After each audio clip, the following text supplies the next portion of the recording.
Hi, I'm Case Johnston. I'm a novelist, memoirist, teacher of writing. I just wanted to take this moment to look at 5 reasons why you're not finishing your novel.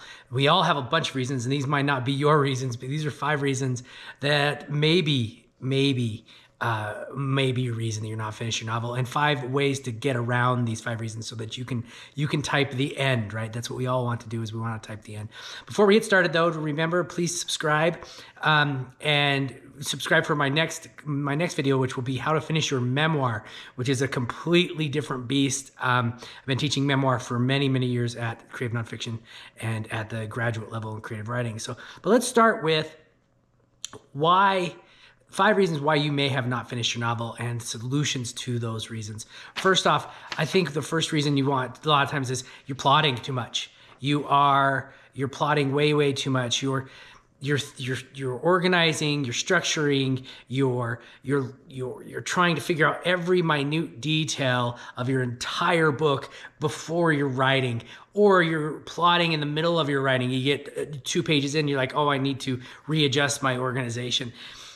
So a lot of times with plotting, yeah, it's great to plot. You need to know where you're going within your novel. You really do. You should know the finish. You should know the beginning. You should know the middle. You should know the end.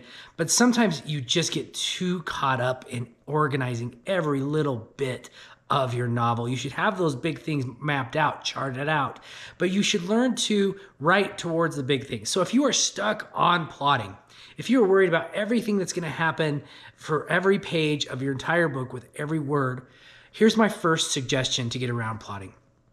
Write till the end of Act 1. All you have to do is write the first 20,000 words. Write from your first sentence to the point where things shift within the novel. Maybe that's the point where something goes wrong for your protagonist. If you can write those first 20,000 words, there's going to be a lot of things that happen in those first 20,000 words. First off, your book might change. Second, your characters might change. And third, you're going to get into that rhythm of writing. So all you have to say to yourself is, I just have to write the first 20,000 words of this book to the end of Act 1. You're almost treating your book as within this 3-act structure as 3 separate novels. So 3 novelettes, 3 novellas, where that's the only thing you have to write to. That's your only goal. If every day you think about, when you wake up and you write and you say to yourself, you know what, I have to write a 75,000 word novel, that's going to kill your momentum.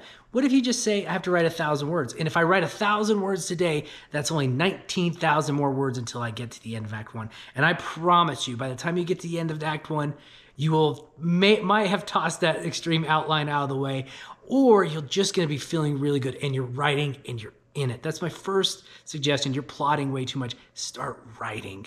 My second, one of the other problems and this is everybody. I just want you to know that this is everybody. And I hope to take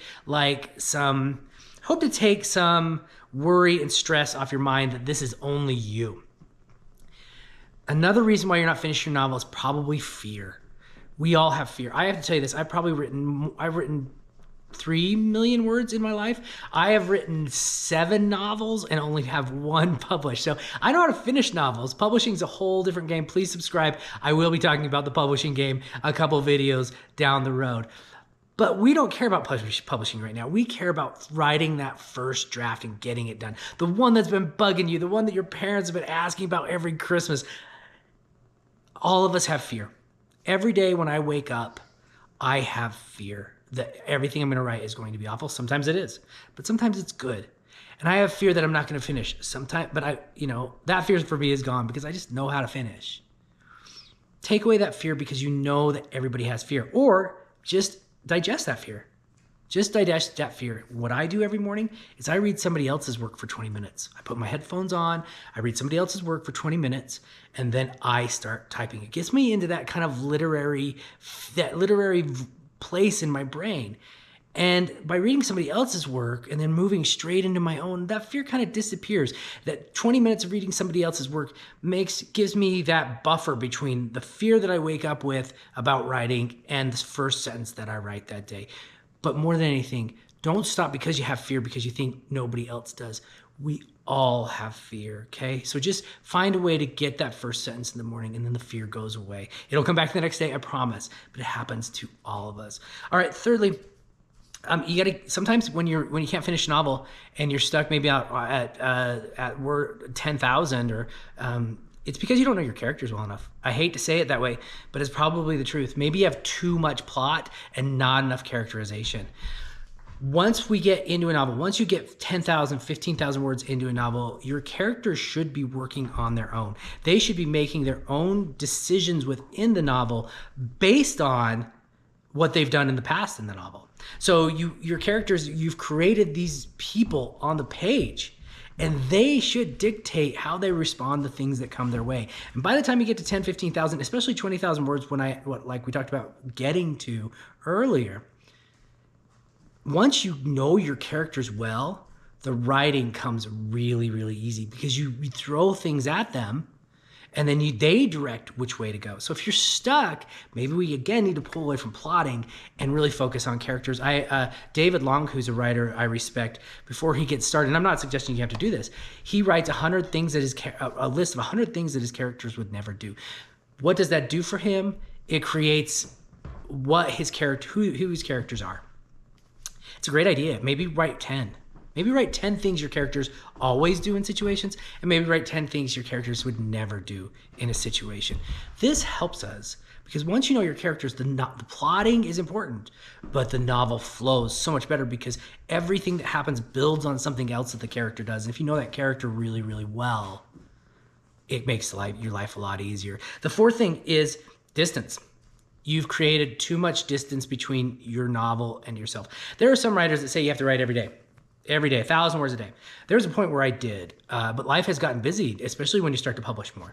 And I can't write 1,000 words a day. I have family and I have friends and I have work. I get 40 minutes a morning to write. And if I don't write in those 40 minutes, it's not going to happen.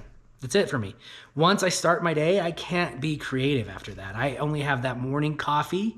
And with that morning coffee, I get to write. I get 40 minutes a day, but I've written 7 novels.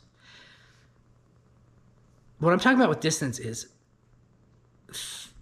touch your manuscript every day. You don't have to write 1,000 words. You don't have to write 100 words. Read the last paragraph that you wrote the day before and then walk away. You just don't want to get to the point where you're having to reintroduce yourself to your manuscript every time you sit down. That takes away from momentum and that takes away from confidence. That gives you more fear. You don't know what you're doing anymore. You've forgotten your characters. You've forgotten who your characters are.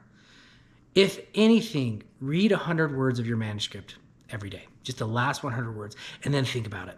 Then think about it that night. And the next day, you're going to be ready to write. Maybe you just write 100 words the next day, but then the next day after that, you can't write, but you can read 100 words. You're connecting with your characters and your manuscript every day. Every day that you are away from your manuscript, you are creating distance between that manuscript and yourself. I'm not saying that you need to write every day. We all can't. I got 40 minutes if I miss it, and I miss it a lot. Then touch it. Read it. Read your plotting. Read your outline, whatever it is. Don't let distance become between you and your manuscript. That's a big one. Lastly, you're not writing. That's the harshest part of this video is you're not finishing your manuscript because you're not writing. You gotta write. You gotta write it. I hope that the other 4 steps will help you sit down to write. Step away from plotting for a bit. Know that everybody has fear. Really know your characters and stay close with your manuscript and you will finish that novel. Like I said, please subscribe. I will be talking about how to finish a memoir, which is a totally different beast next time.